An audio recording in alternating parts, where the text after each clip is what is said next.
আমরা সকাল থেকে উৎসবমুখর পরিবেশে ভোট গ্রহণ শুরু হয়ে গেছে এখানে।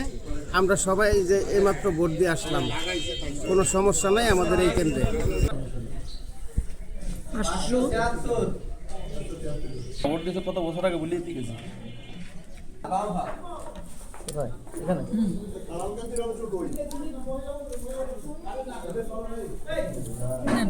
এখানে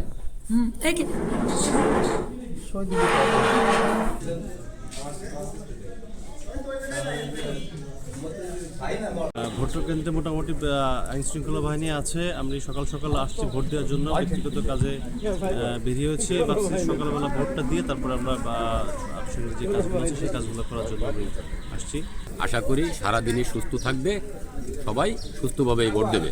ভোটার উপস্থিতিতে আপাতত একটু কম হলেও বেলা বাড়ার সাথে সাথেই মানুষের ভিতরে প্রচুর আগ্রহ আছে। তারা সবাই ভোট দিয়ে সুষ্ঠু একটা নির্বাচনকে অনুষ্ঠিত করবে, এটা আমরা সকলে আশা করতেছি এবং পরিবেশ খুবই শান্ত।